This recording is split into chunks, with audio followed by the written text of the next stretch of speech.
de raccourcir au point, enfin de raccourcir le raisonnement au point de dire que c'est très simple, la philosophie est un exercice de vie, une transformation de soi, jusqu'au moment où elle rentre à l'université, et là ça devient une pratique purement théorique, et il y a une sorte de divorce évident entre être philosophe, c'est-à-dire avoir un certain rapport à l'existence, et être prof de philosophie, c'est-à-dire enseigner l'histoire de la philosophie et se coltiner les textes ardus des grands philosophes ou les notions complexes.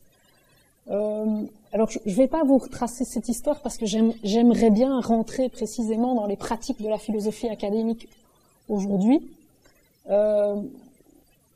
Je trouve que ce serait c'est très tentant cette explication-là, qui mettrait la philosophie académique immédiatement au rang des premiers responsables d'une perte. On aurait perdu tellement en perdant la dimension concrète de la philosophie.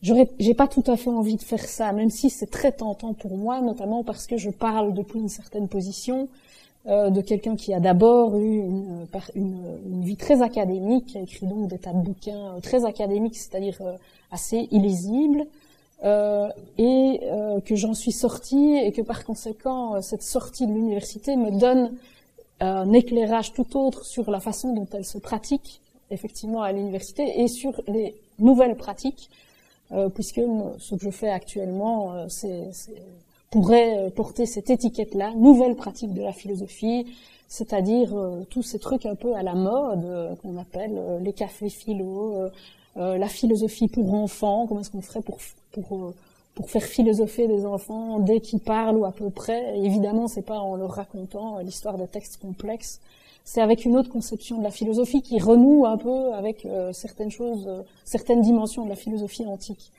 Donc voilà, vous voyez d'où je parle, mais je vais quand même essayer de donner à la philosophie académique, même médiévale, même scolastique, voilà, ce terme-là, il porte déjà en lui la dégradation, à cette philosophie scolastique un certain intérêt. Enfin, moi, je lui vois un grand intérêt, j'aurais presque envie qu'on s'exerce un peu, comme on n'est pas beaucoup, peut-être que ce sera l'occasion de le faire, on s'exerce un peu aux pratiques de la philosophie académique à ses tout débuts, au XIIe siècle. Donc je commence par un tout petit peu d'histoire, je suis pas spécialement une grande médiéviste, donc si vous voulez quelque chose de plus complet, il y a des tas de bouquins qui existent, notamment de Jacques Le Goff sur la naissance des intellectuels, qui est une profession neuve au XIIe siècle qui va avec la création des universités. Donc les universités commencent à s'organiser à partir du XIe siècle, disons la fin du XIe siècle. Très classiquement, on dit voilà, les universités c'est XIIe siècle. C'est l'autonomisation d'écoles qui existent auparavant, qui sont des écoles cathédrales, qui sont des écoles monastiques et des écoles privées. Et quand on parle d'autonomisation, ça veut dire que on va pouvoir conférer des titres. Donc existe le baccalauréat, enfin ce genre de choses. Les titres sont reconnus, officiels. Et l'autonomie est aussi une autonomie financière, si on veut, mais pas tout à fait celle qu'on imagine, parce qu'en fait, les universités existent autour des étudiants, et ce sont les étudiants qui financent les enseignants. Et d'ailleurs, ce qu'on nomme le rector, c'est initialement un étudiant élu par les autres étudiants pour les représenter, et c'est lui qui détermine les obligations professorales, parce que ce sont les élèves qui payent, et donc c'est eux qui déterminent les modalités de fonctionnement de l'université. C'est pour dire comment les choses ont évolué, puisqu'aujourd'hui le recteur, je crois qu'il y a un très faible pourcentage, mais on a d'élèves qui votent pour le recteur. Alors les universités s'organisent autour de grands pôles selon les villes.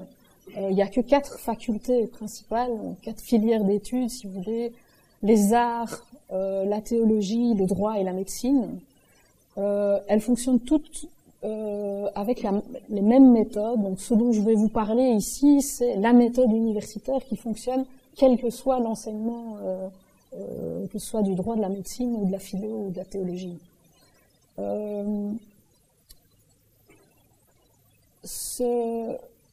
Ces pôles s'organisent souvent de façon thématique, je veux dire que les grandes universités ont des spécialisations. Je prendrai l'exemple de l'université de Bologne. Elle est spécialisée en droit, ça veut dire que de partout dans l'Europe viennent des élèves pour suivre un cursus juridique. Que Bologne est, avec 2 ou 3 autres universités proches géographiquement, le grand centre du droit en Europe. Paris est l'université de la faculté de théologie, et donc les étudiants qui veulent étudier la théologie affluent à Paris. Voilà comment s'organisent les différentes spécialisations universitaires. Alors je vous disais que ça voulait dire une nouvelle catégorie socio-professionnelle, en effet les enseignants, les profs d'UNIF, quoi, payés par les élèves. Donc c'est pas rien de dire ça pour la philosophie, et a priori on peut avoir une double approche. On peut se dire tiens, la création de l'université pour la recherche, c'est quand même assez intéressant. Ça veut dire un pôle de spécialisation, puisque je vous ai dit en effet que les universités sont très spécialisées. Ça veut dire que voilà, tous les profs de droit se rejoignent à Bologne, et on a là une possibilité d'une émulation qui existe entre une catégorie d'intellectuels payés pour enseigner et qui peut donc disposer de son temps pleinement pour la recherche universitaire. Donc il y a cet aspect d'une carrière de recherche maintenant financée, d'une spécialisation des pôles qu'on pourrait évidemment valoriser, et ça va de soi. Quand on pense à la création des universités, on pense tout de suite à la création d'un pôle d'excellence qui permet la recherche dans les disciplines. Mais évidemment, pour la philosophie, ça pose tout de suite une autre question qui est, tiens, est-ce que être enseignant de philosophie, être payé pour ça, devenir même fonctionnaire plus tard, est-ce que ça pose un souci, ou est-ce que c'est de la même manière que toutes les autres disciplines, disons, une façon de garantir un certain confort matériel qui permet la recherche. Voilà. Alors, on peut avoir une approche critique de ça. J'évoque celle assez radicale de Schopenhauer contre la philosophie universitaire. Il y a 4 critiques essentiellement de cette entrée de la philosophie universitaire. La première chose que dit Schopenhauer, c'est être appointé par l'État, c'est limiter de fait la liberté de recherche et de pensée, parce que aucun organisme de subventionnement n'acceptera qu'on fasse des recherches en dehors des vérités qu'il admet. Et alors lui, il prend un certain nombre d'exemples de son temps. Il prend l'exemple de Schelling, qui se voit offrir une chaire de philosophie dans l'université allemande la plus prestigieuse, qui est Berlin à l'époque, 1800, je sais pas quoi, quelque chose, au moment où il renonce à ses recherches sur Spinoza athée. C'est pas un philosophe qu'on a enseigné assez tôt dans les programmes académiques. Il a même fallu attendre très récemment pour qu'on puisse enseigner Spinoza, parce qu'il n'était pas en odeur de sainteté, voilà, à l'université. Et lui, il abandonne ses recherches sur Spinoza, et il y a une odeur de bénitier dans ses nouvelles recherches, et Schopenhauer se moque un peu de cette transition dans les recherches qu'accompagne une nomination académique. Voilà, donc il soupçonne le fait que l'État, bien évidemment, ait un contrôle sur la recherche, et que ça limite la liberté. Et l'espèce de souci pur qui devrait exister en philosophie de la vérité. Alors, ça renoue avec une tradition qui évoque d'ailleurs Schopenhauer, très ancienne, qui veut délier la philosophie et l'argent. Peut-être que vous savez déjà, mais au temps de Platon, ce qui distingue un sophiste, un raconteur de boniment, d'un philosophe, c'est précisément le fait d'être payé pour son enseignement. Et donc cette distinction, elle est faite entre un certain rapport à la sagesse qui est soit honnête, soit malhonnête, et cette honnêteté, elle est absolument tributaire et liée à la question du fait d'être payé ou pas. Et donc, il compare le fait d'aimer, de tomber amoureux, de se donner par amour pour une femme à la prostitution. Et il dit, c'est pareil pour l'enseignement de la philosophie. Enseigner la philosophie pour de l'argent, c'est de la prostitution, et on perd par là la forme gratuite que la recherche de la vérité devrait avoir. Alors, deuxième critique, c'est lié à la situation très concrète de ce que c'est qu'être un salarié, à cette sorte de confort matériel et qui s'accompagne d'une certaine considération. Et évidemment, le fait qu'on ne veut pas perdre ni ce confort matériel, ni la considération dont on jouit. Et il souligne l'écart entre cette espèce de confort très bourgeois dont on jouit quand on enseigne à l'université et ce que peuvent être, ce qu'ont pu être les philosophes qui ont accepté de tout mettre en risque, y compris leur vie même, qui ont pu finir sur le bûcher, pour combattre certaines idées fausses, pour rechercher ou dire, énoncer toutes les vérités qu'ils jugeaient contraires aux mœurs du temps, mais ils étaient prêts à se battre pour ça. Donc voilà, une sorte de confort douillet qui a pas l'air d'aller avec cette sorte d'engagement radical de toute l'existence. Et Nietzsche va dans le même sens quand il s'intéresse dans ses considérations inactuelles à l'enseignement de la philosophie. Qu'est-ce qu'éduquer? Philosopher, c'est fondamentalement éduquer. C'est un cheminement à faire vers une forme d'existence, et on a besoin d'un éducateur. On ne peut pas y arriver par soi-même, mais ce qui souligne, c'est que cet éducateur, il peut pas avoir un instinct grégaire. Il peut pas être dans une sorte de communauté, collégialité, avec des renvois d'ascenseur ou des choses très polissées dans les mœurs, parce que dans le fond, ce que doit transmettre l'éducateur en philosophie, c'est la perception de l'urgence d'exister, de l'espèce d'unicité de notre vie. On est un exemplaire unique.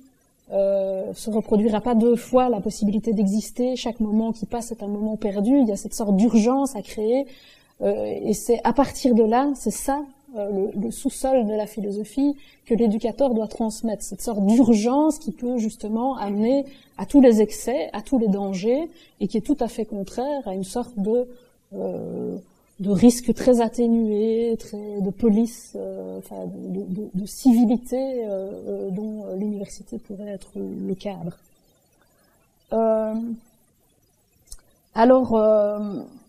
Autre critique potentielle de la philosophie académique, c'est l'idée que cette posture de l'académicien, ça pourrait être une posture très théorique.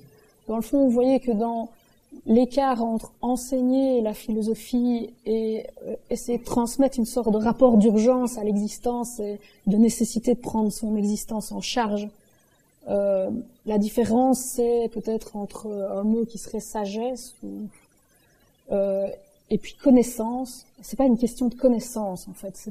La connaissance, c'est plutôt la recherche de la vérité, la recherche effrénée de la vérité, et dans le vrai, dans le juste, et que cette vérité transpire à travers tous nos gestes, tous nos comportements, tous les choix de vie, aussi radicaux soient-ils qu'on fait.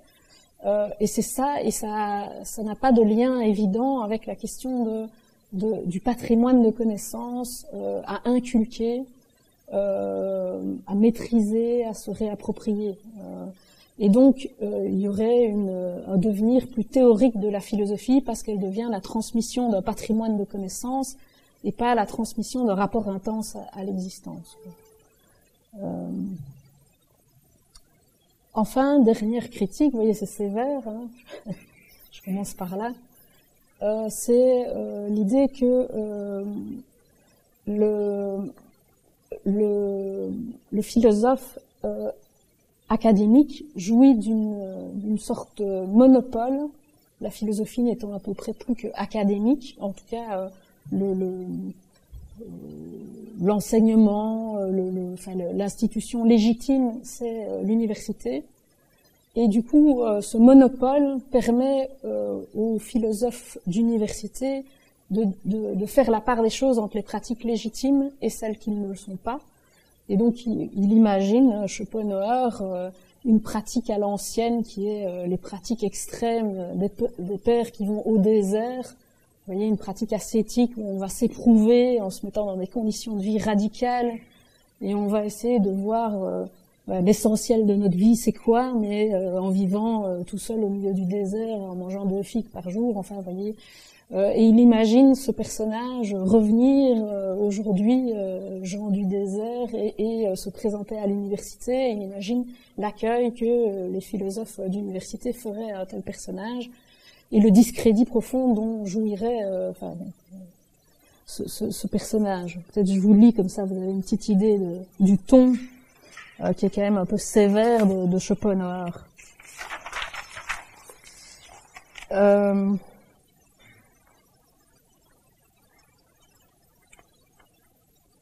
Oh, dans quelle vilaine situation vas-tu te trouver, mon pauvre Jean du désert, si comme cela est à prévoir, ce que tu apportes n'est pas conforme à la convention tacite de ces messieurs de la philosophie lucrative. Et son idée, c'est que, vu que c'est un marché lucratif, la philosophie, c'est-à-dire qu'on y gagne sa vie, eh bien, c'est l'occasion de tous les petits arrangements qui font que le partage entre le licite et l'illicite devient une question qui est colonisée par des intérêts et que donc on pourrait très bien, quand on est prof, avoir avantage financier à discréditer certaines choses qu'on pourrait pourtant estimer utiles et vraies, certaines pratiques philosophiques. Et voilà, c'est ce partage entre le marché de la philosophie et dans le fond la concurrence possible avec d'autres formes de philosophie qu'on n'accepterait pas. Voilà un peu comment il imagine les raisons de la contestation, de la légitimité de certaines pratiques.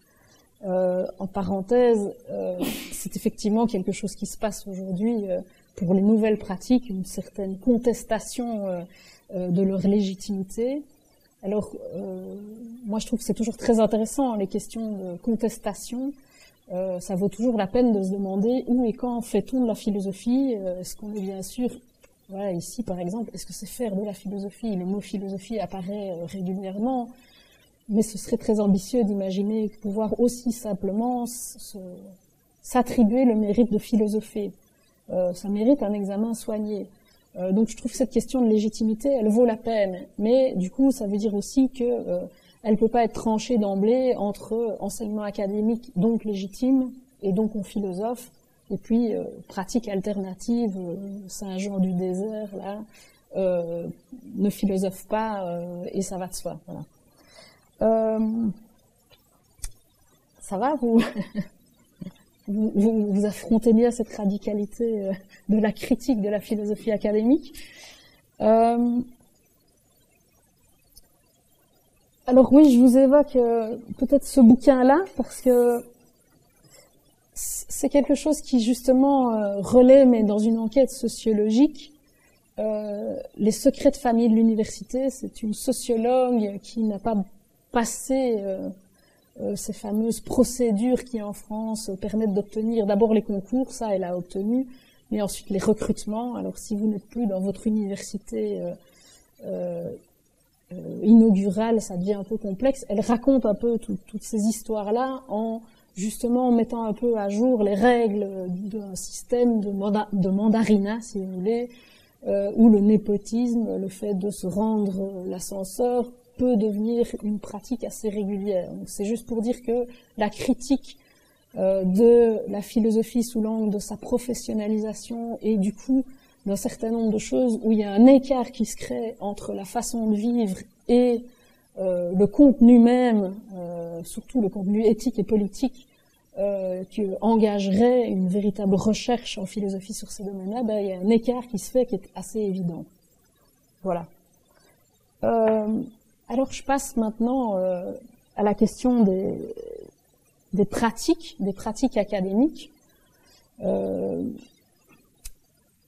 Donc on est à ce deuxième point, puisque c'est l'angle choisi pour ce cycle, c'est la question de savoir, comment se pratique la philosophie tout au cours de son histoire, et évidemment, son entrée à l'université va amener une codification très stricte, une formalisation de la pratique de la philosophie académique.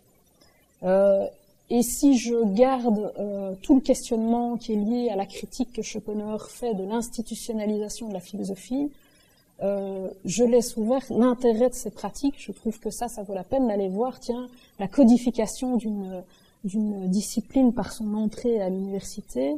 Qu'est-ce qui préside à cette codification? Comment se fait-elle? Comment envisage-t-on former un esprit à cette époque-là? Comment en hérite-t-on aujourd'hui? Qu'a-t-on perdu? Et je trouve que dans cette généalogie, vous voyez, la naissance d'une pratique académique dont on hérite aujourd'hui, il y a deux choses intéressantes. Il y a se rendre compte de ce dont on hérite et qui est inaperçu. On ne se rend même plus compte dans la façon même dont on fait la philosophie aujourd'hui, qu'elle a une naissance historique déterminée, située, avec des contingences qui ont présidé aux choix qui se sont faits, des méthodes. Ça, c'est un premier intérêt. Donc, retrouver la conscience de façons de penser qui sont presque incorporées et qu'on ne voit même plus. Et l'autre intérêt tout à fait différent, c'est retrouver dans l'étrangeté de certaines pratiques qu'on a un peu perdues, qu'on disqualifie, parce qu'on disqualifie la scolastique, des pratiques qui avaient peut-être un certain intérêt en termes de formation intellectuelle. Voilà.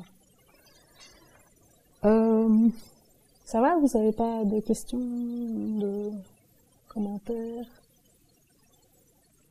Il y aura un petit moment d'exercice. Je profiterai du fait qu'on est peu nombreux pour vous proposer un peu de scolastique appliquée. Alors je commence peut-être par vous mettre, vous rendre plus sensible l'idée que on peut forger des habitudes intellectuelles dont on ne se rend même pas compte qu'elles sont nées à une certaine époque tellement on pense dans ces catégories-là. Et je reprends un texte de Borges, peut-être que vous le connaissez parce qu'il est assez célèbre. J'aime bien ce texte-là, de l'encyclopédie chinoise. Ça vous dit quelque chose? Non? L'encyclopédie chinoise de Borges? Non? C'est un texte qui propose une organisation scientifique. Bonjour. Je vous en prie.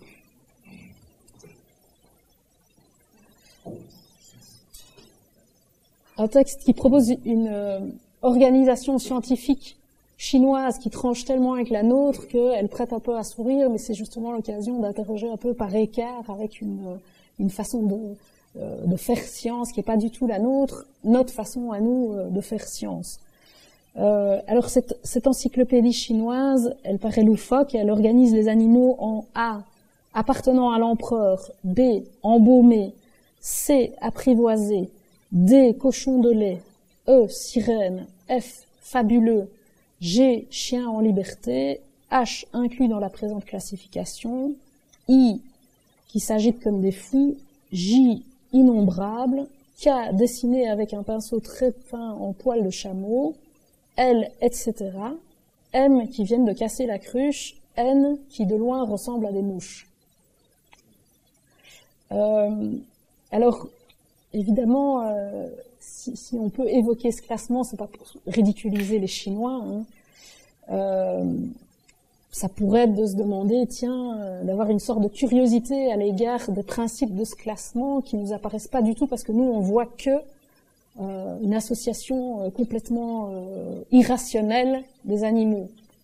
Alors ça signifie qu'on a, nous, une certaine rationalité à l'œuvre dans notre façon à nous de classer, qu'on peut chercher à apercevoir. Et l'hypothèse, c'est que cette rationalité à l'œuvre dans nos classements à nous, elle est profondément scolastique.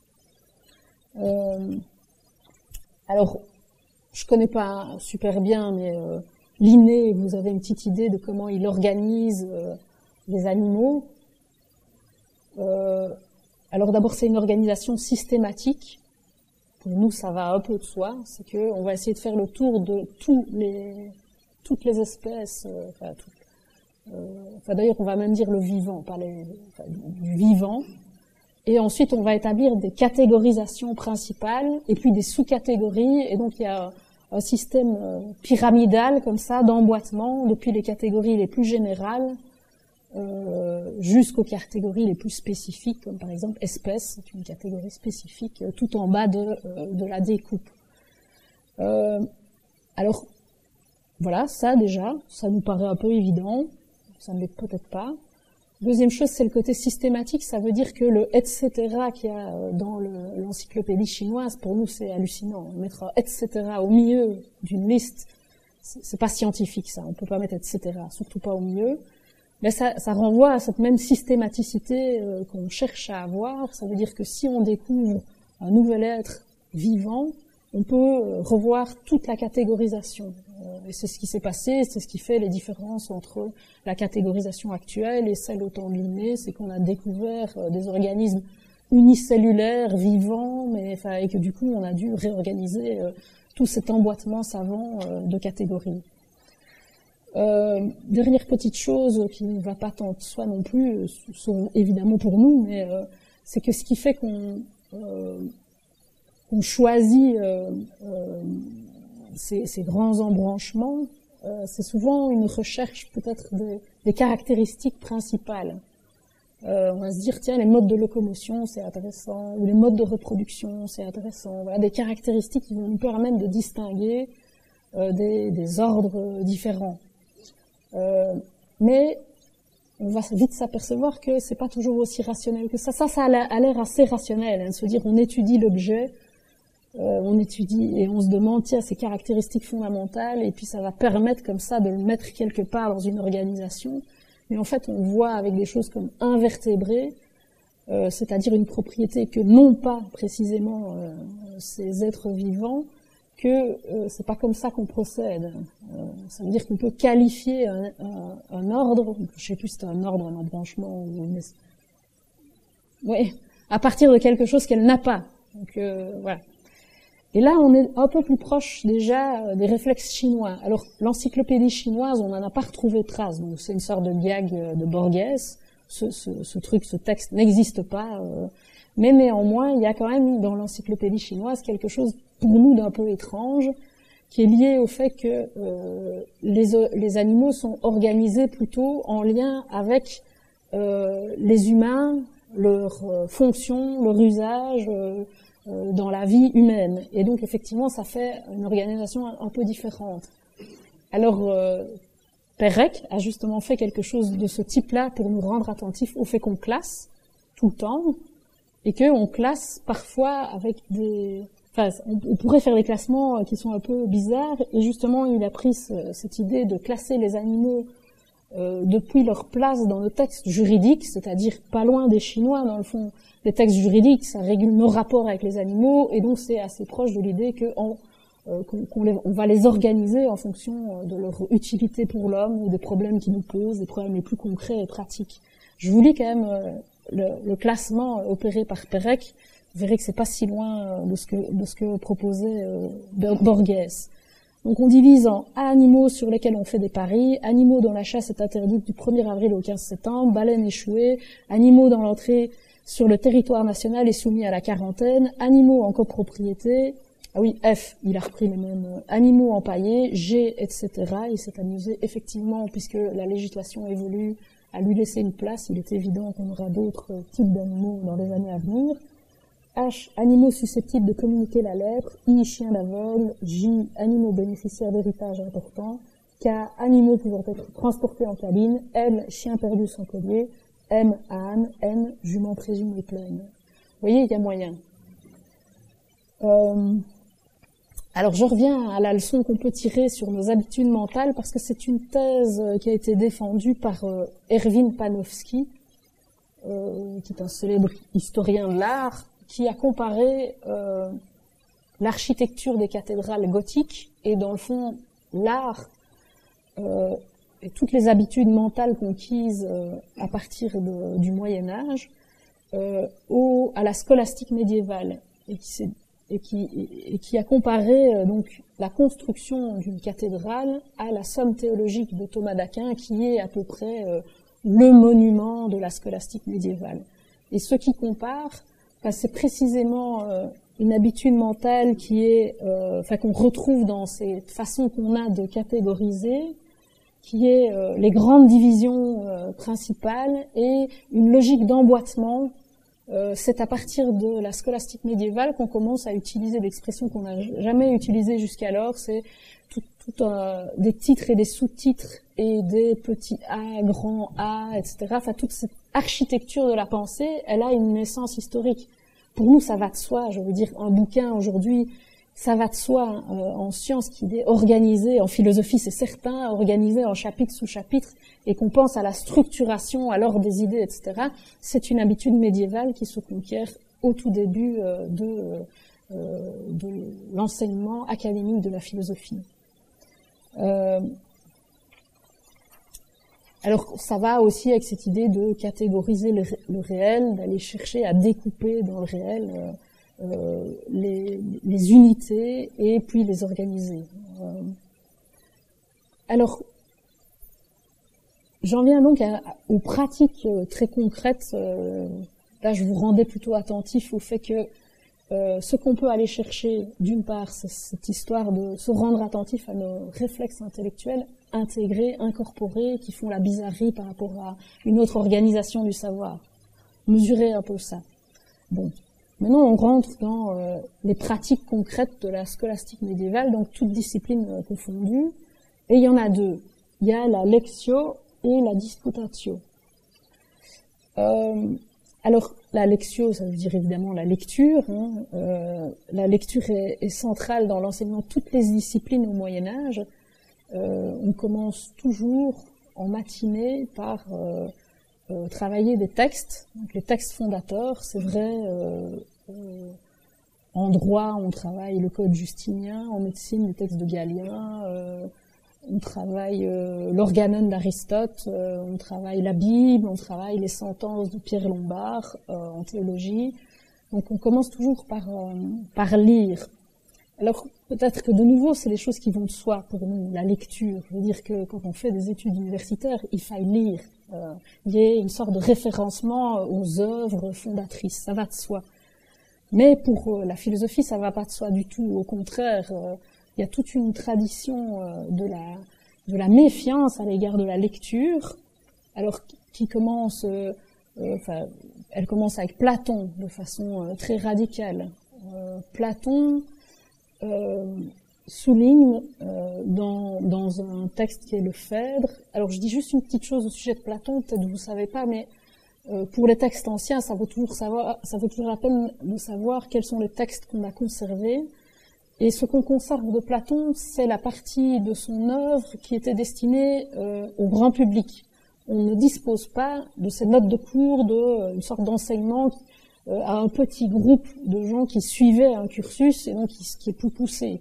Ça veut dire que par exemple chez Platon, il y a beaucoup de récits mythiques, mythologiques, mais c'est lié à la préservation des œuvres. On dispose d'une œuvre qui est écrite expressément pour les gens qui ne font pas de philo et qui choisit donc d'aborder les choses de façon très imagée. Et donc, Platon, dans ce texte, aborde la question de l'écriture et de la lecture à partir d'une sorte de petite fable. L'inventeur teute de toutes sortes de choses, l'inventeur du jeu de dés, de tric-trac, de la géométrie, de l'écriture, vient présenter ses inventions au roi Tammuz, qui lui demande l'utilité de chacune. Et quand il arrive pour présenter l'utilité de l'écriture, il dit, mais là, j'ai trouvé, c'est vraiment une invention fabuleuse, j'ai trouvé le remède à l'oubli et la possibilité d'accroître sans fin les sciences. J'ai trouvé le remède à l'oubli et j'ai trouvé le remède au manque de connaissances. Et ce crépon Tammuz, et c'est la leçon qu'on va retenir comme étant la doctrine de Platon, c'est, autre est celui qui invente et autre celui capable de mesurer l'utilité de l'invention. Toi, tu prêtes à ton bébé les qualités inverses de celles qu'il a. Il joue d'ailleurs sur le sens du mot pharmakon qui veut dire remède ou poison. Toi, tu prétends que c'est un remède à l'oubli, et moi, je dis au contraire que c'est un poison de la mémoire, parce que ce qu'on pouvait exercer pour apprendre à se ressouvenir, dorénavant, on va le fixer dans un texte et du coup, on va perdre cette sorte de mémoire vive. Et c'est pareil pour le savoir, c'est-à-dire ce qui compte, c'est le savoir vivant. Et le problème de l'écriture et de la lecture, c'est ce côté mort. On va dans un texte figer une doctrine. Pour la philosophie, c'est absolument insupportable parce que ce texte ne pourra plus vivre au sens où il y aura plus ce questionnement possible avec l'auteur pour faire évoluer la pensée, pour qu'elle puisse continuer à rester en recherche. Il n'y aura plus qu'un texte à comprendre et peut-être à enregistrer comme un savoir mort qu'on doit apprendre par cœur. Tout l'inverse de ce que Platon veut pour la philosophie. Et donc, il encourage au contraire une pratique orale de la philosophie, d'où on peut dire problème à lire les œuvres de Platon, puisque il y a ces précautions par rapport à l'écriture. Comment on fait pour lire Platon? Ce qui est sûr, c'est qu'il y a plein de stratégies dans l'écriture de Platon pour nous empêcher de savoir quelle était sa doctrine au juste. Il y a des personnages, il y a des façons un peu aporétiques, c'est-à-dire de terminer, on ne sait pas trop bien par une question, on ne sait pas établir si facilement, mais c'est des stratégies utilisées précisément en cohérence avec l'idée que la philosophie ne peut pas s'écrire et donc ne peut pas s'apprendre par la lecture. Alors, pardon? Ben, ça dépend des disciplines, sûrement, hein. Oui. Vous parlez peut-être en scientifique et pas en philosophe, mais oui, c'est ça. Parce que, enfin oui, ceci dit, à l'époque quand même, c'est important de savoir que c'est pas du tout les mêmes découpes du savoir et que la physique est une sous-catégorie de la philosophie.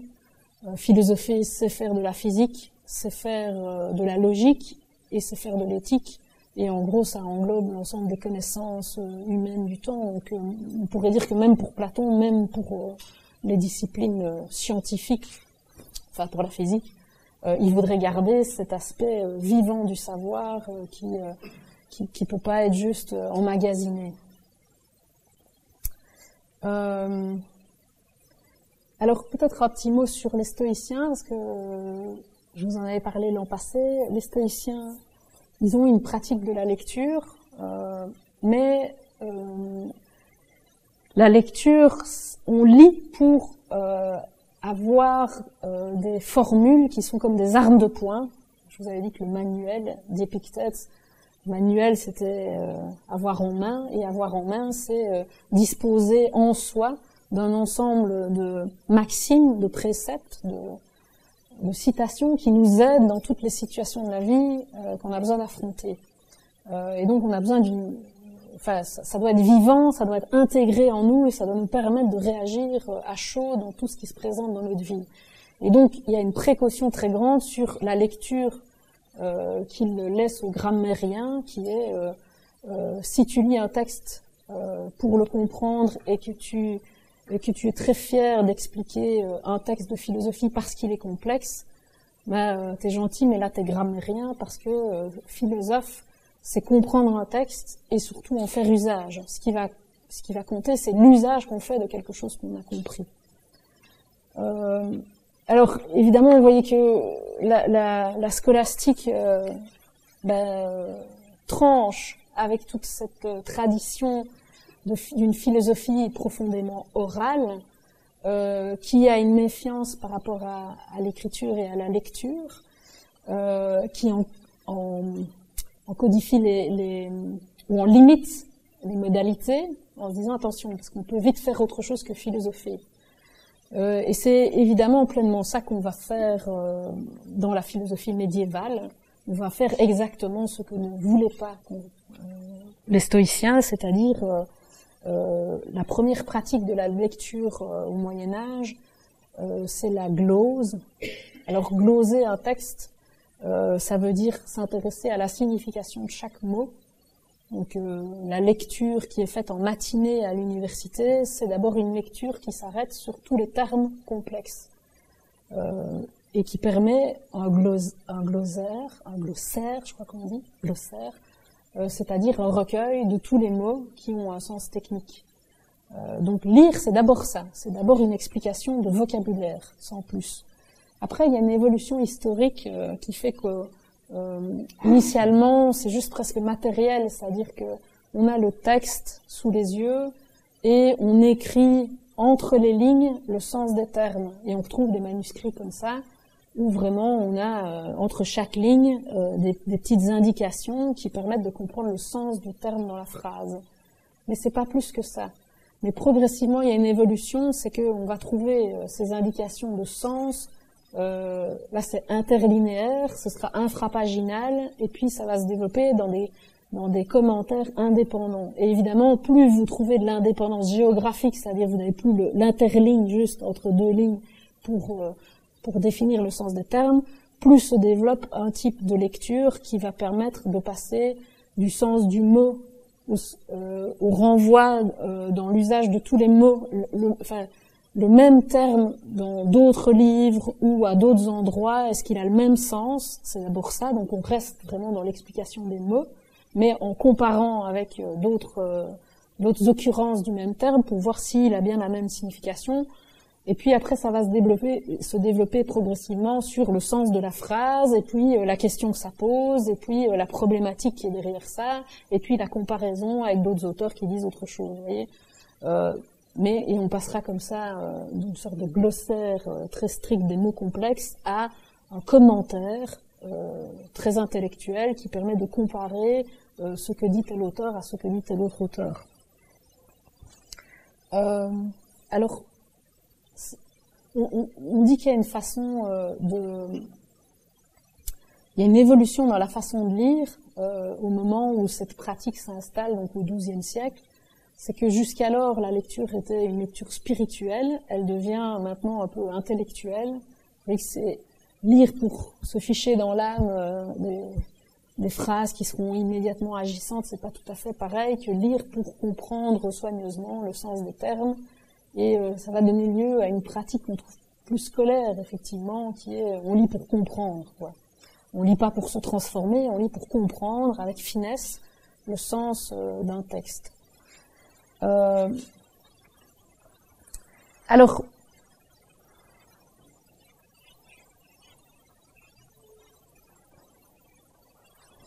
il va y avoir il y a un lien entre ces deux pratiques de la lectio et de la disputatio. Première pratique, c'est celle-là, celle des autorités. Ça dit quelque chose sur la vérité, dans le fond, elle est dans les textes. Et si on comprend les textes, on a accès à la vérité. On n'a pas besoin d'une méthode de recherche qui soit indépendante de la lecture. Mais progressivement, avec cette façon dont le commentaire se détache du texte initial, naît une deuxième méthode qui est la quaestio. Et c'est juste le fait que, une fois qu'on cherche à comprendre un texte, on comprend les mots, les phrases, et puis il y a un moment où on se dit mais à quelle question est-ce que ce texte renvoie? Quelle est la question essentielle derrière cette argumentation? Et du coup, ça va être une autre approche qui va s'ajouter progressivement avec l'indépendance du commentaire. C'est le fait qu'il va y avoir un commentaire questionné. Donc c'est une sorte de progressive indépendance, mais où néanmoins toutes les questions sont une façon de problématiser ce qui est dit dans les textes. Vous voyez, ça va être ça. Jusque-là, ça a l'air chiant quand même, non? Ça a l'air un peu scolaire comme pratique. Alors je vous dis quand même, parce que ça l'est pas tant que ça, en réalité, comment ça se passe concrètement. Le matin, on lit des textes, on lit les textes fondateurs. L'après-midi, c'est la quaestio. Et c'est une méthode assez dynamique, la quaestio, parce qu'en fait, ça donne un rôle au maître et un rôle aux élèves. Le maître est celui qui amène la question. Cette question, elle est toujours fermée. C'est toujours une question qui permet une réponse par oui ou par non. Je vous donnerai des exemples.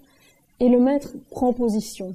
Il dit, ben voilà, moi, je réponds plutôt, la vertu s'enseigne-t-elle, ma position à moi sera que oui. Et il donne un certain nombre d'autorités, et c'est la façon dont cette procédure de question sera rattachée à la lectio, c'est-à-dire qu'on va toujours garder les textes en sous-main, mais à partir d'un patrimoine de citations que les élèves connaissent sur le bout des doigts, En philosophie, c'est les sentences du Lombard, c'est 182 sentences, phrases courtes, sorties de leur contexte, qu'on connaît par cœur. Vous voyez, c'est pas énorme non plus. Et c'est à partir de ces sentences qu'on va pouvoir répondre à la question. Alors, le maître a donné sa position. Ensuite, c'est au rôle des élèves de s'opposer, c'est-à-dire de contre-argumenter à la position du maître. Ils sont des opponents. C'est hyper virulent, en fait, en réalité. On a des échos, même que ça se terminait au couteau, parfois, tellement c'était punchy comme méthode. En réalité, il s'agit de donner aux élèves un rôle très actif d'opposant, et c'est une méthode à la fois d'enseignement, ça veut dire qu'ils vont affûter leur art de l'argumentation contre la thèse du maître, mais c'est aussi une méthode de recherche, c'est-à-dire que le maître, il s'est positionné au départ en disant je répondrai oui ou je répondrai non pour permettre l'opposition des élèves. Ils savent quelle est la position qu'ils vont devoir défendre, qui est pas la leur, donc qui est déterminée par celle du maître, c'est l'inverse de celle du maître. Mais sa doctrine à lui, elle sera établie grâce à cette dispute. C'est-à-dire que les sommes théologiques dont on dispose, comme la somme théologique de Thomas d'Aquin, c'est le recueil de ces disputatio, et ce recueil, c'est en fait ce que le maître écrit après coup, qui lui a permis de fixer sa position à lui, grâce à tout ce travail d'objection qui a été fait par les élèves. Vous voyez, c'est une méthode finalement assez dynamique, même plus participative au sens où elle l'est non seulement au moment même du cours, mais qu'elle est aussi une forme de participation très active des élèves à l'élaboration de la recherche, ce qui est plus du tout le cas maintenant. Le prof arrivant lui-même avec son savoir préconstitué et qu'il expose, et pas du tout avec une petite idée de vers où il va aller, et cette idée que grâce au feu nourri des objections, et plus il y a d'élèves, plus il y a d'objections, plus le travail, dans le fond, d'ajustement de la doctrine du maître va pouvoir se faire. Alors je rentre un peu dans... vous avez une petite idée de comment ça se déroule. Donc le maître annonce, les élèves s'opposent, il y a toujours un bachelier qui est, si vous voulez, un élève le bras droit, l'assistant du maître, qui lui, dans la dispute, aura le rôle de défendre la thèse du maître. Donc ça va lui permettre à lui d'intervenir dans la disputatio, le maître lui-même ne prenant pas parole dans la disputatio, ne faisant que la conclure après coup. Donc vous voyez, vous avez les pros et contras, puisque la question c'est oui ou non.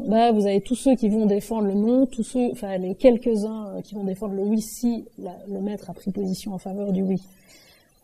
Et puis le maître se déterminera et il exposera sa déterminatio en prenant une à une, ou à peu près, les contre-arguments qui lui ont été faits et en montrant comment il les dépasse.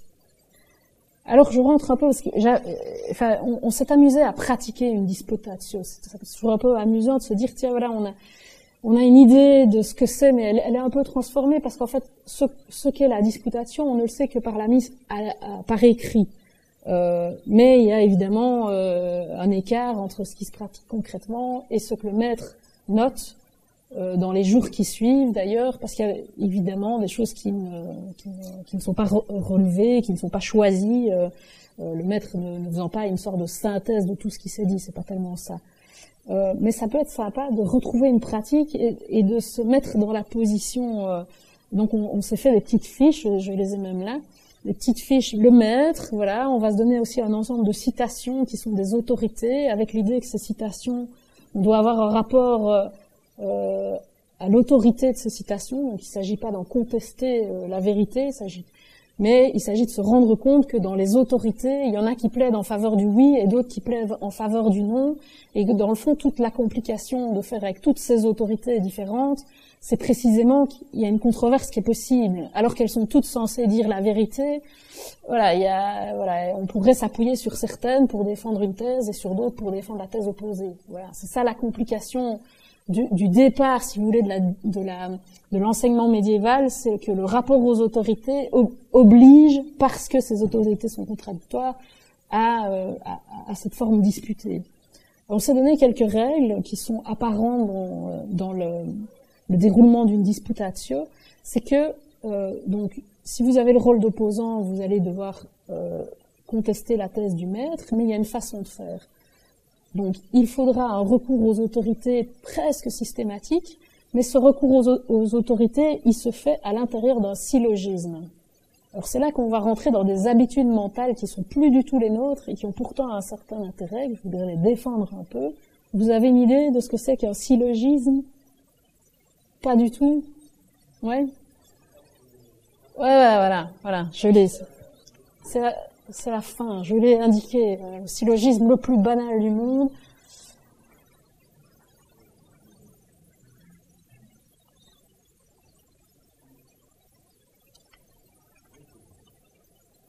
Alors, ouais, il faut le finir. Allez-y. Donc quoi? Donc Socrate est mortel. Je vous en mets un autre. Tous les oiseaux volent. L'autruche est un oiseau. Alors, c'est quoi le problème? Voilà, c'est ça. Alors, la première chose que ça vous dit, c'est que formellement, ça c'est correct. C'est-à-dire que c'est un syllogisme valide. Et l'art du syllogisme, c'est un art du raisonnement. Donc, ce qui compte, c'est pas la vérité des prémices, c'est que on a le droit de faire cette inférence-là. Et c'est ça ce à quoi étaient extrêmement formés les médiévaux, les étudiants universitaires, et à quoi on est très peu formés nous. C'est à cet art de l'inférence valide. Alors j'ai rejeté un œil hier dans l'organon d'Aristote, qui est les bases de la logique, qui justement détermine à tes souhaits, toutes les formes de syllogisme, de raisonnement valide, mais c'est d'une complication, on se dit, waouh, maîtriser ça, parce qu'en fait, ça c'est valide. Mais par contre, il y en a un qui a l'air valide, mais qui ne l'est pas, moi je n'ai pas indiqué, c'est un raisonnement du type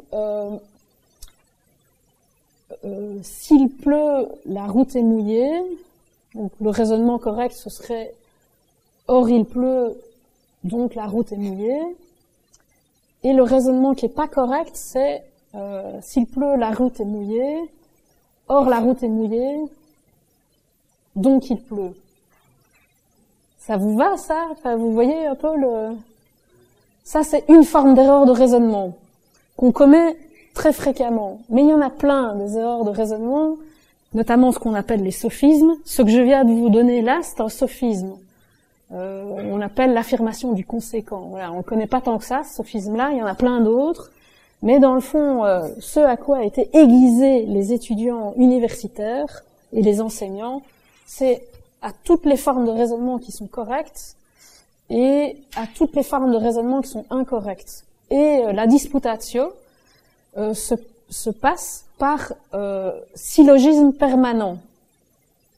Alors, je vais peut-être vous en donner un à faire. Hein. Je vais prendre une dispute qui existe réellement, une question qu'on peut toujours se poser. Je vais vous montrer comment Thomas d'Aquin avance dans la disputatio grâce au rôle des opponents, etc. Et puis, on essaiera juste de faire un peu pareil pour juste travailler un tout petit peu le syllogisme. Ça va, ça? Non?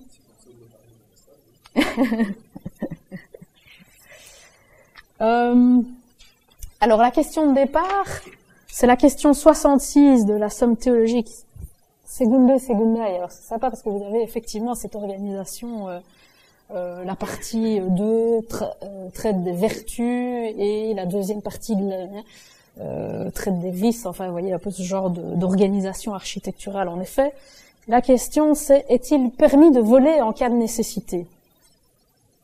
Alors, le maître annonce qu'il défendra que oui, c'est permis. Autrement dit, les élèves vont jouer le rôle de ponens, ils vont devoir argumenter la position inverse, à savoir non, il n'est pas permis de voler en cas de nécessité. Alors, premier argument, vous voyez, usage de l'autorité, comme le souligne Platon, il y a des choses mauvaises en soi. Alors, ce qui est intéressant, c'est que chez les médiévaux, les sentences, c'est une des phrases, mais c'est pas le raisonnement. C'est-à-dire, on pense que c'est des gens qui sont juste soumis à des autorités, mais c'est vrai en partie. C'est-à-dire que ce qui fait la vérité de ceci, c'est que c'est des sentences et qu'elles sont considérées comme vraies et comme axiomatiques, presque comme en mathématiques, quoi. On est obligé de considérer que ce que dit l'autorité est vrai. Mais ça ne nous empêche pas de faire le raisonnement qui permet de conclure à quelque chose de nouveau. Alors, comme le souligne Platon, il y a des choses mauvaises en soi. Or, si la fin est bonne, ça ne change pas le caractère mauvais des choses. Donc, il n'est jamais bon de voler. Ça va? Deuxième opposant, il semble que les décrets du code punissent le vol, le code justinien. Donc vous voyez que c'est une autre forme d'autorité. On avait l'autorité philosophique de Platon, on peut avoir l'autorité juridique du code, la loi. Les décrets punissent le vol, or on ne punit jamais que ce qui est mauvais, donc il n'est jamais permis de voler.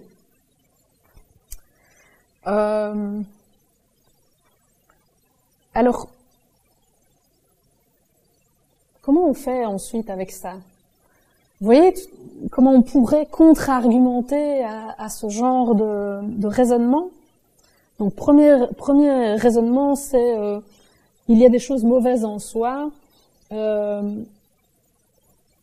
fin, bonne, survivre, ne change pas le caractère mauvais. Donc, il n'est jamais bon de voler. Est-ce que vous voyez par où vous attaqueriez ce raisonnement? Pas du tout. Ah non, c'est Platon. C'est Platon. Donc voilà, on n'attaque pas Platon. Voilà. Il y a des choses mauvaises en soi, c'est sûr, quoi. Ça, c'est axiomatique. Il y a quand même un truc de raisonnement, c'est que on n'a pas établi que voler est une chose mauvaise en soi. On a dit qu'il y avait des choses mauvaises en soi et que le caractère bon de la fin ne changeait pas, mais on n'a pas pour autant établi que voler est mauvais en soi. C'est d'ailleurs la raison pour laquelle le deuxième opposant intervient, parce qu'en fait, c'est pas qu'il veut établir, lui. Donc il veut compléter. Et c'est ça la hiérarchie que refait savamment le maître quand il écrit les objections qui lui ont été faites, c'est l'articulation entre les différentes choses. Donc ce que va établir le deuxième, c'est qu'en fait, voler est mauvais en soi. Et comment est-ce qu'on sait que c'est mauvais? Parce que la loi le condamne. Or, la loi condamne les choses mauvaises, donc voler est mauvais, vous voyez. Alors, ce que va faire le respondens, qui est dans le fond le bachelier, il intervient pour défendre la thèse du maître. Et lui, il va s'appuyer sur une autre tradition, une autre autorité. Il s'appuie sur la tradition théologique qui reconnaît que dans la nécessité, tous les biens sont communs. Vous voyez, on voit une sorte de conflit potentiel des autorités. Il y a le code justinien qui dit que le vol est mauvais et punissable.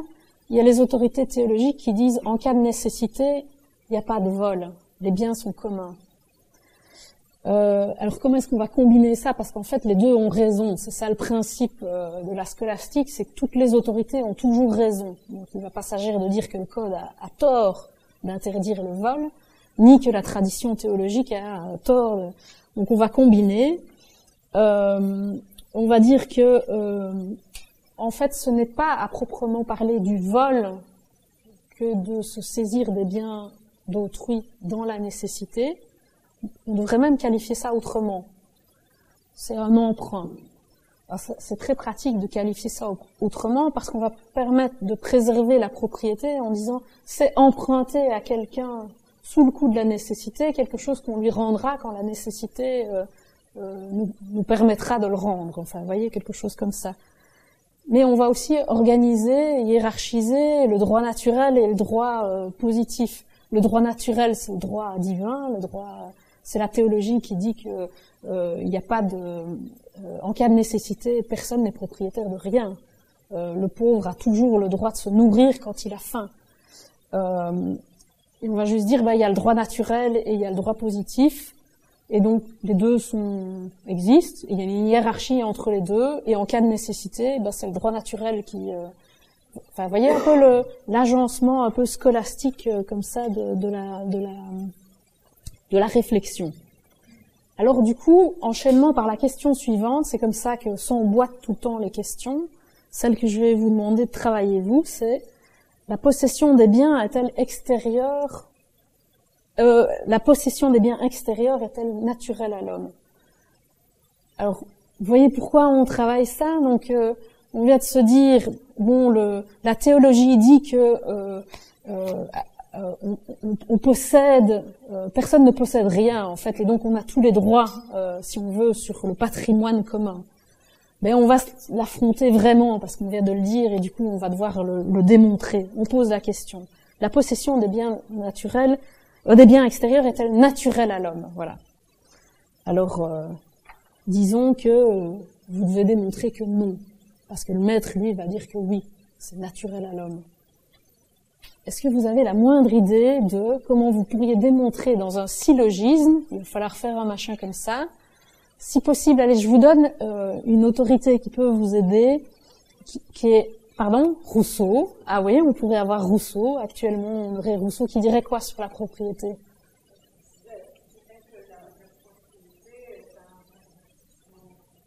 De la nature humaine. Voilà, c'est ça. Il dit un truc comme ça: les fruits sont à tous, la nature. Enfin ça, mais peut-être qu'il dit ça, mais enfin oui, je connais pas cette citation, mais je connais quelque chose qui dit que la propriété est une perversion de l'état naturel, ce qui est assez classique. Il y a aussi Proudhon: la propriété c'est le vol. Vous pouvez vous appuyer sur l'autorité de Rousseau ou sur l'autorité de Proudhon et essayer de faire un raisonnement.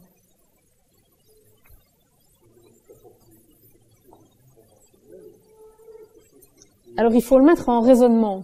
Donc allons-y, juste pour tester le truc, quoi. On commence par une autorité.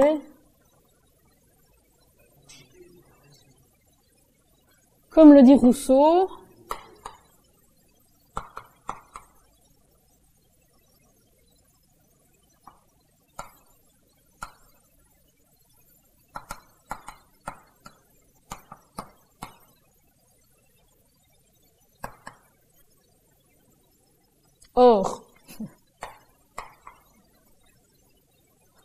or quoi?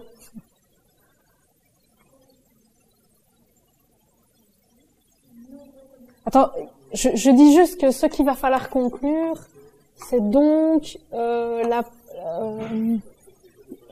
propriété n'est pas la propriété des biens extérieurs n'est pas naturelle.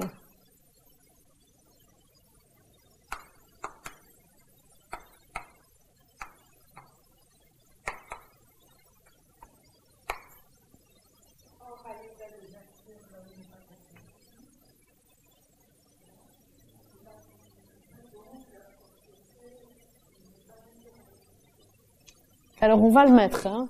Or, à l'état de nature,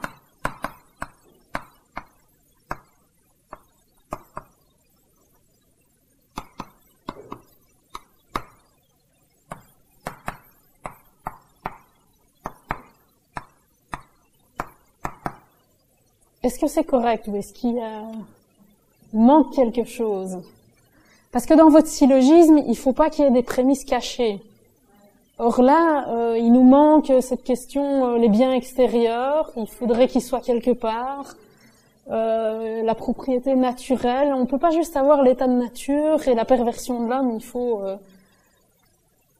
quelqu'un d'autre ou... Comme quoi, c'est pas si évident. Pardon?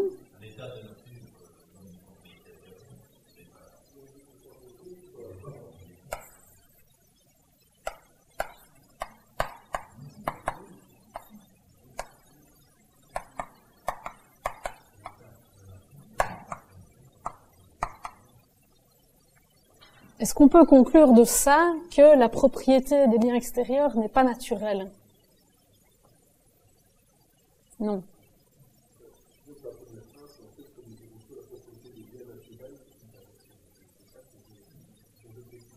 des biens extérieurs.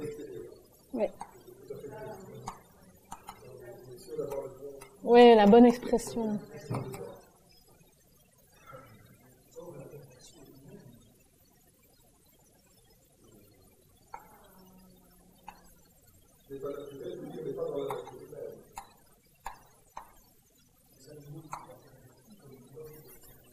Alors, ça c'est... Mais ça, vous contestez Rousseau, en fait. Vous faites un truc pas médiéval pour un bal, en fait. Rousseau, il a dit la vérité. Je veux dire, il s'agit pas du tout de contester ce que Rousseau a dit. Il s'agit de s'y appuyer pour arriver à une idée. Alors, je vais pas vous faire mariner plus longtemps parce que je voudrais quand même que...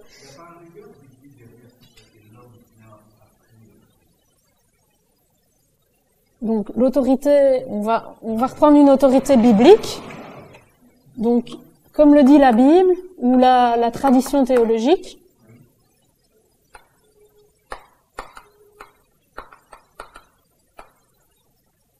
Qu'est-ce qu'elle dit? L'homme vient après la nature.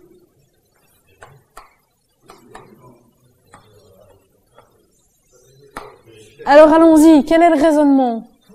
Il faut passer de là à donc la propriété des biens extérieurs n'est pas naturelle.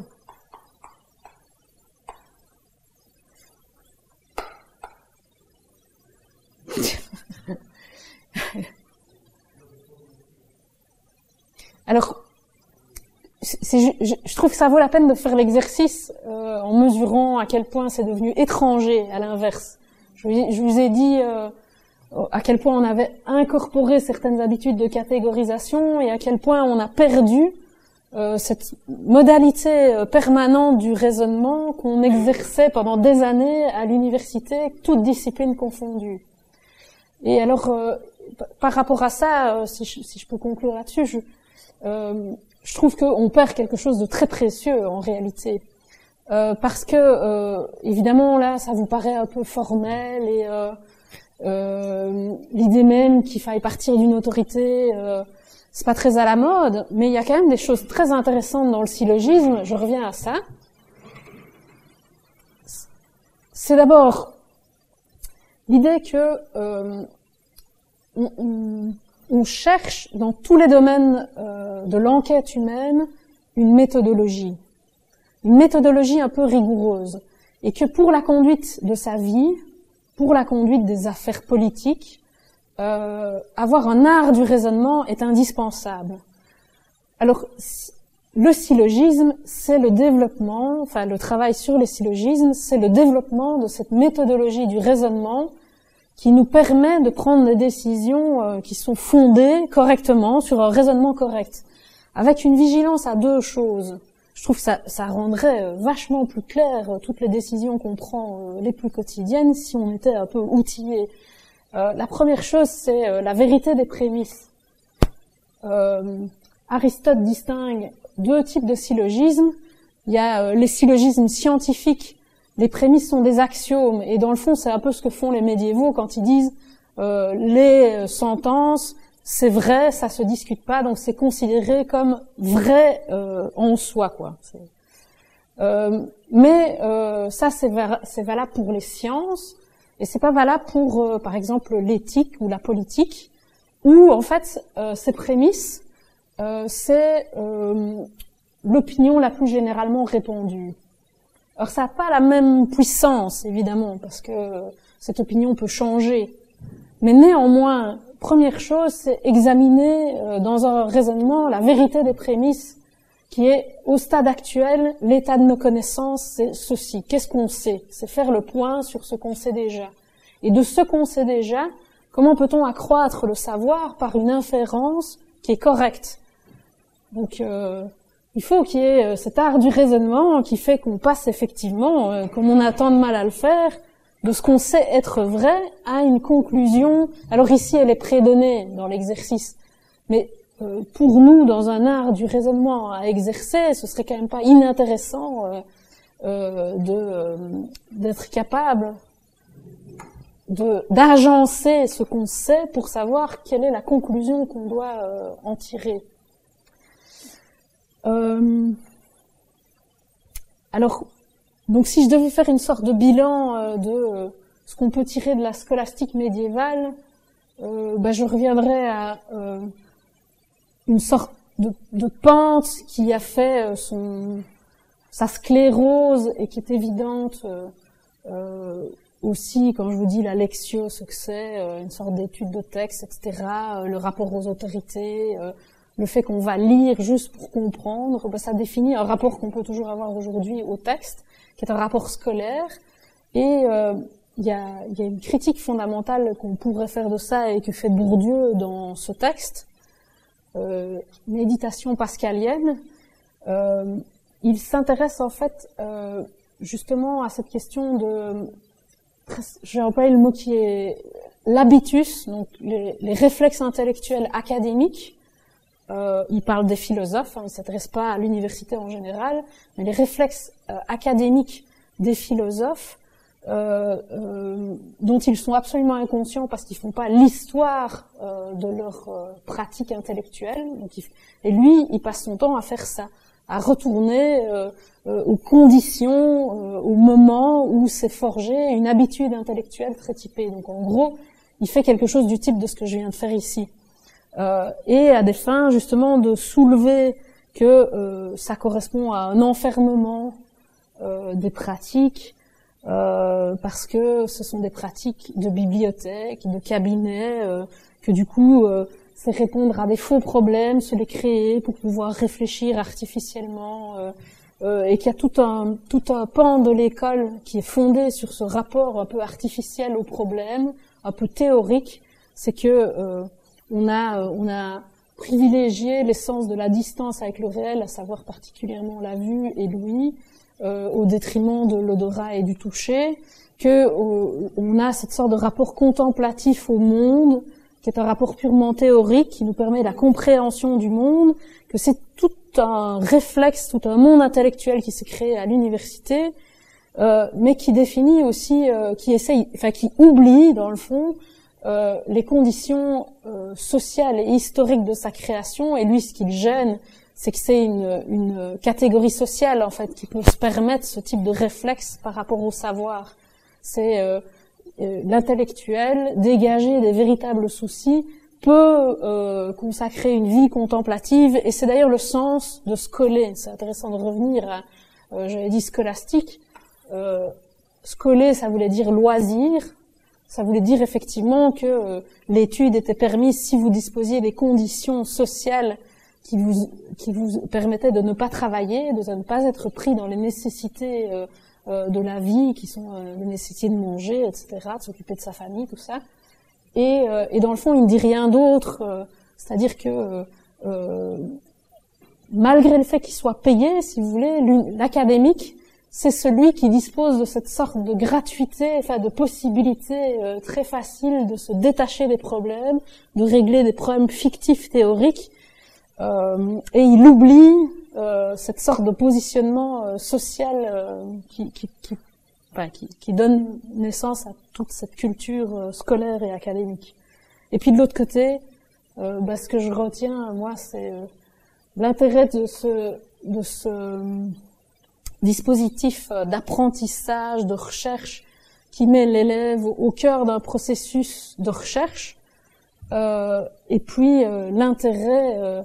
On perçoit aujourd'hui la logique comme un vieux truc poussiéreux, mais effectivement, voilà, moi ça me donne juste envie, en étudiant ce genre de choses, de refaire de la logique pour avoir un rapport plus réfléchi, disons, aux moindres décisions quotidiennes, en me disant que c'est, dans le fond, il n'y a pas simplement d'un côté une pratique scolaire détachée du concret, et qui du coup cultive une logique formelle, codifiée, etc., mais que cette logique, elle est un outil pour penser la vie la plus concrète et prendre les décisions les plus simples ou les plus... voilà, en gros.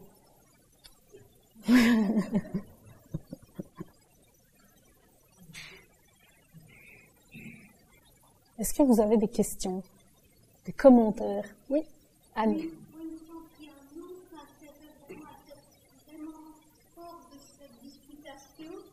C'est qu'aujourd'hui, on défend jamais que son point de vue. Oui.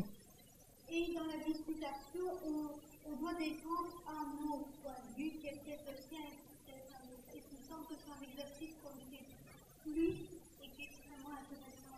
Oui. C'est d'ailleurs le côté formel. Alors non seulement on défend un point de vue qu'on n'a pas choisi puisque c'est la position du maître qui détermine celle que l'élève doit prendre, mais aussi il y a des règles qui font qu'on peut pas parler en jeu. Donc c'est pas je prétends que, je défends que, mon idée c'est que.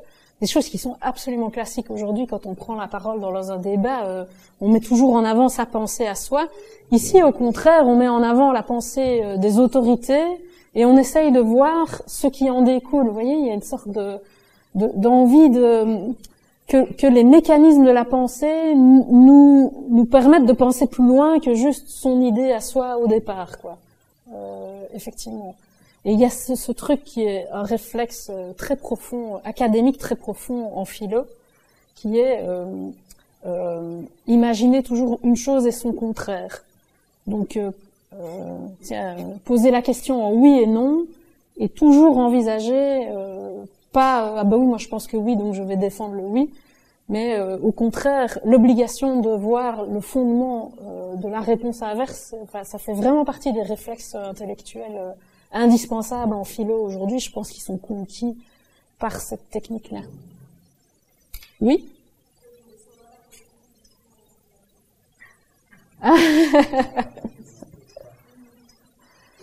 On s'est amusé entre nous à faire ça, et c'est marrant. On était, tous des docteurs en philo, dont certains spécialistes du Moyen Âge, donc qui ronronnent dans ce genre de machin.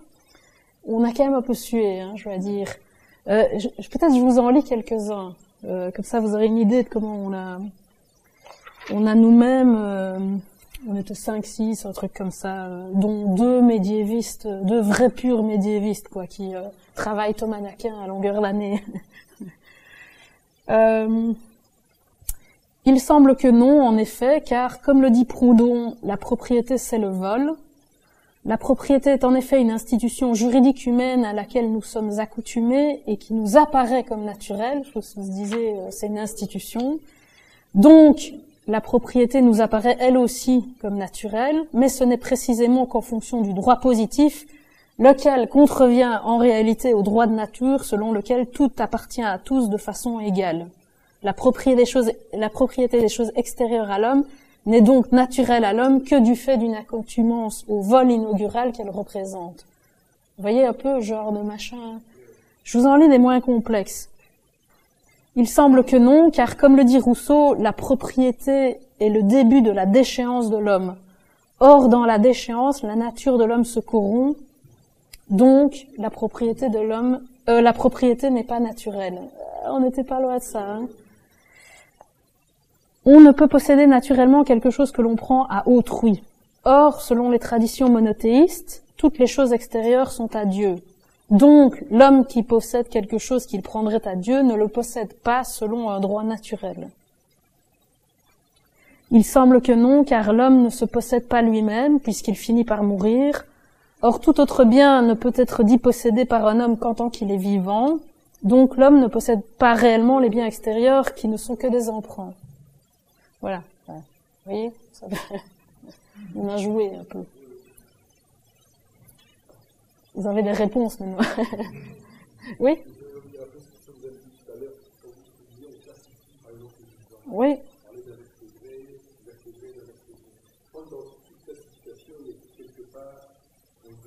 Ah, etc. Ah non, oui, un jugement de valeur. Nous sommes des vertébrés, donc nous sommes en haut. Et le reste, c'est des non. Ah oui, c'est ça. Alors qu'il y aurait d'autres classifications possibles. Il y a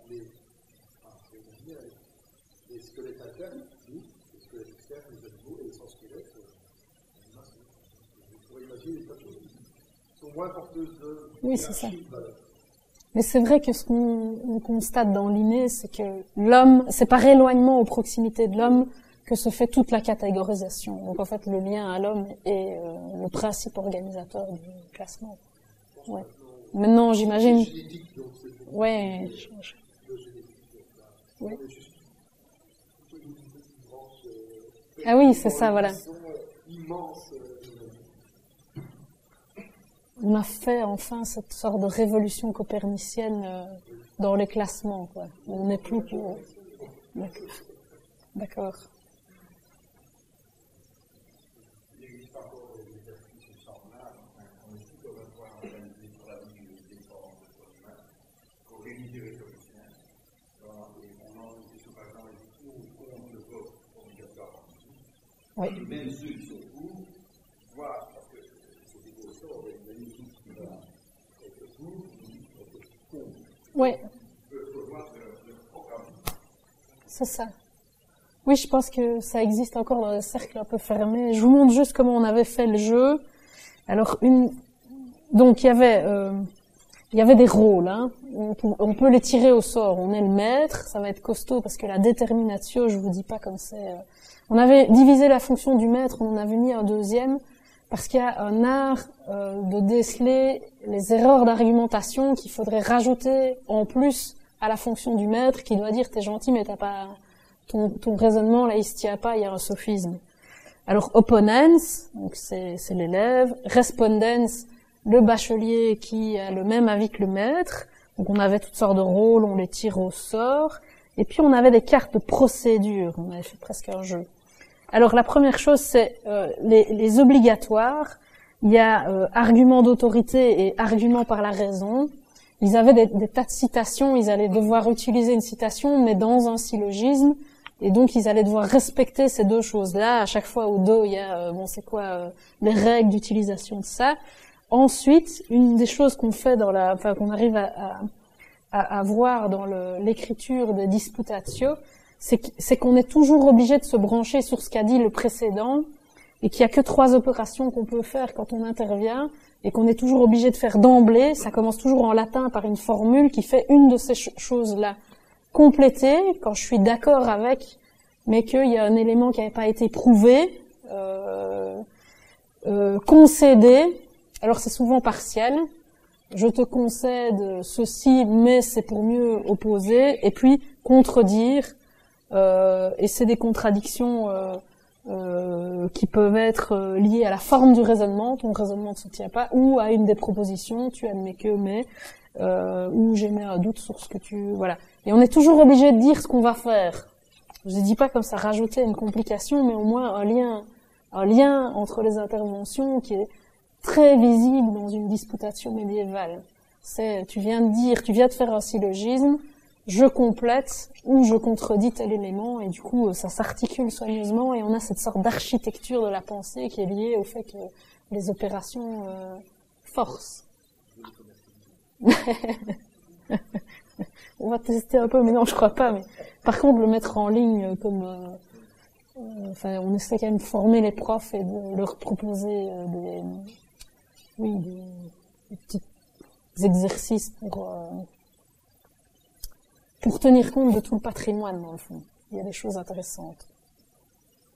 On peut pas juste disqualifier.